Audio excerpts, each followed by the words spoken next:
Selamat pagi, salam sejahtera. Terima kasih kerana bersama dengan saya di Nazilin Unity Channel. Dipetik daripada laman rasmi, laman Reformasi, Official Reporter of Reformasi website. Ini pula pendedahan yang paling kita tunggu-tunggu. Tindakan ke atas penjenayah VVIP adalah kejayaan besar Anwar Ibrahim. Saudara-saudara sekalian, apa yang kita suka dengan laporan dan ulasan ini ialah tindakan penyiasatan ke atas pesalah jenayah di negara ini dalam kalangan orang tertentu, iaitu VVIP, semasa mereka memegang kuasa sungguh lambat dilakukan. Keadaan ini seolah-olah penjenayah rasuah, penyalahgunaan kuasa dan wang rakyat terselamat selagi mereka berkuasa. Kuasa menjadi benteng kebal melindungi mereka. Suatu tindakan hatta hanya siasatan baru dilakukan selepas mereka tidak berkuasa dan bertukar kepimpinan.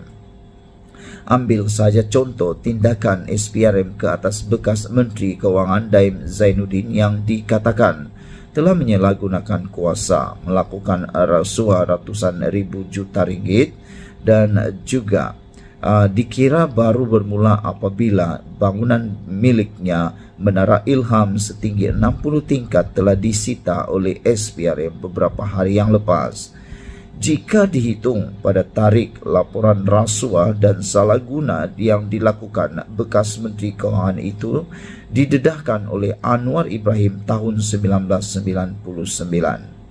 Anwar mendedahkan segala butiran itu dalam mahkamah semasa perbicaraan terhadapnya. Kemudian maklumat itu dilaporkan kepada polis untuk siasatan 30 Julai 1999. Bayangkan setelah 24 tahun laporan itu dibuat, baru ianya disiasat dengan terkeluarnya berita penyitaan Menara Ilham milik Daim Zainuddin.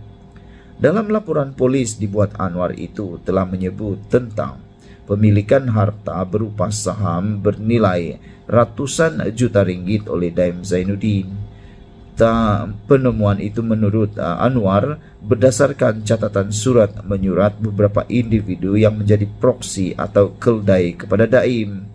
Sebenarnya pendedahan jenayah dilakukan Daim itu dilakukan Anwar semasa beliau dalam UMNO menerusi Perhimpunan Agung UMNO, tetapi tidak diendahkan.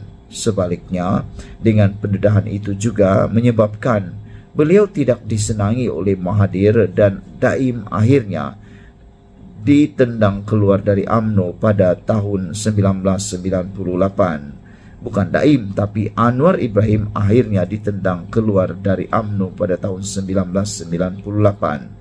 Ini cerita sebenarnya di sebalik konspirasi memecat Anwar dari UMNO.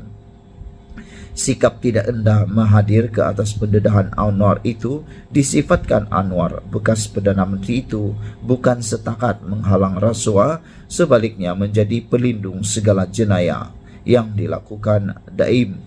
Setelah kedua-dua mereka tidak lagi berada dalam koridor kekuasaan, barulah tindakan penyiasatan dimulakan. Bayangkan kalau mereka terus berkuasa atau Mahathir menjadi Perdana Menteri, jenayah dituduh ke atas Daim itu tidak pun akan terusik. Ini terbukti bila mana setelah kerajaan BN tumbang pada tahun 2018 dan Mahathir dilantik jadi Perdana Menteri untuk kali kedua, tiada apa-apa tindakan siasatan ke atas jenayah dilakukan Daim itu. Tampak di sini mereka bersubhat. Dalam sebuah buku saya menyebut Daim bukan bendahari UMNO tetapi bendahari Mahathir. Apabila Anwar menjadi Perdana Menteri tidak sampai setahun barulah siasatan bermula dan telah menunjukkan kesan apabila Menara Ilham disita oleh SPRM. Anwar benar-benar memberi kuasa dan kebebasan seluas-luasnya kepada SPRM dan PDRM. Tidak terkata betapa banyak harta dan negara akan dibelot kaut mereka para VVIP sekiranya tidak menjadi Anwar, sekiranya tidak berlaku pertukaran kerajaan dan Anwar tidak menjadi Perdana Menteri. Kita berharap tindakan kertas penjenayah VVIP itu akan berterusan dan dapat dituntaskan sesuai dengan inspirasi rakyat yang mahu melihat kerajaan yang ada kini penuh berintegriti dan segala harta rakyat dan negara terselamat disakau-kaut.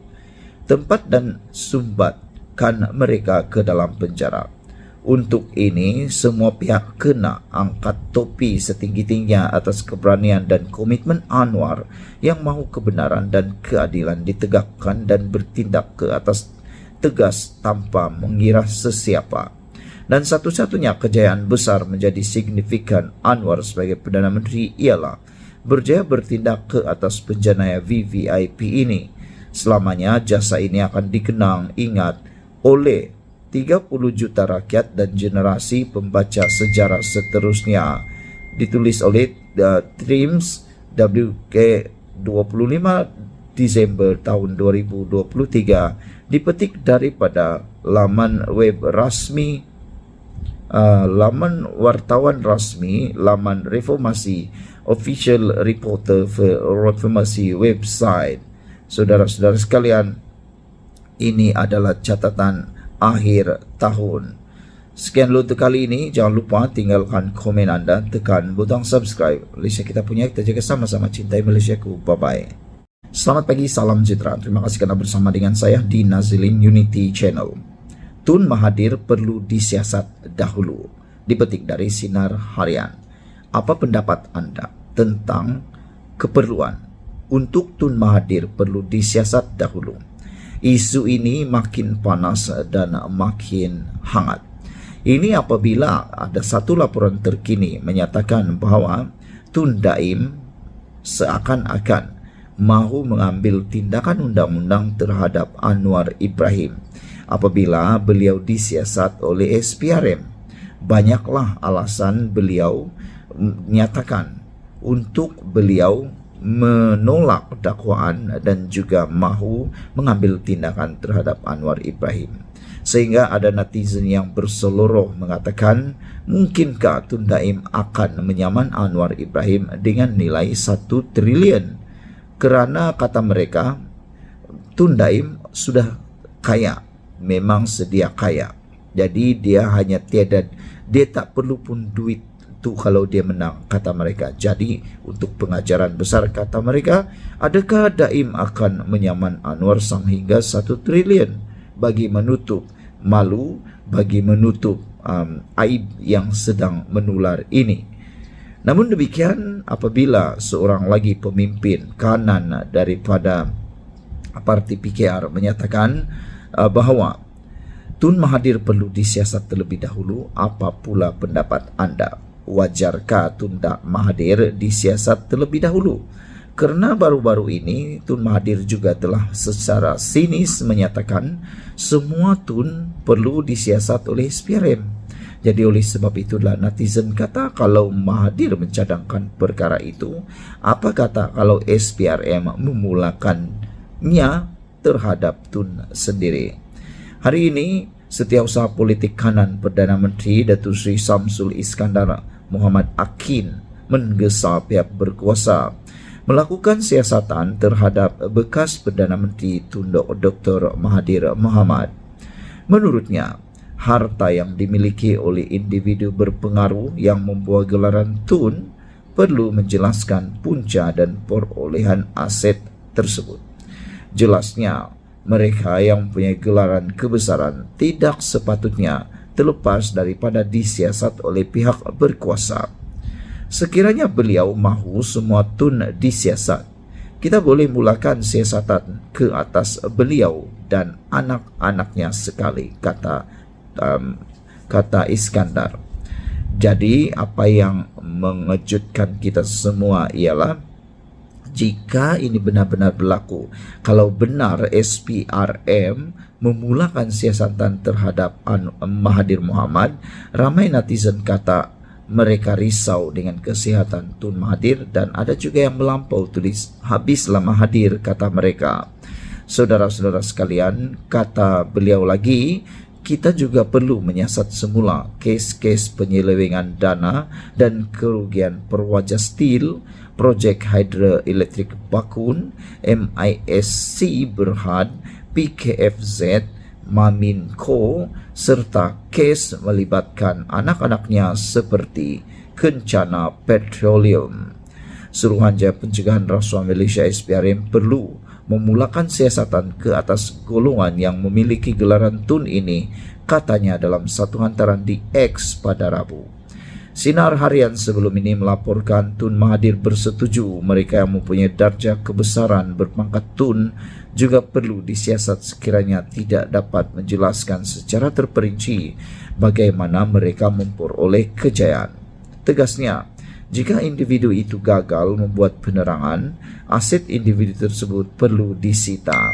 Menurut beliau, bukan satu keperluan untuk memperoleh bukti dokumen berhubung salah laku mereka dan sakwa syangka semata-mata tidak mencukupi. Dalam pada itu, Iskandar juga berkata, setiap individu yang mempunyai gelaran kebesaran tidak berada di atas undang-undang.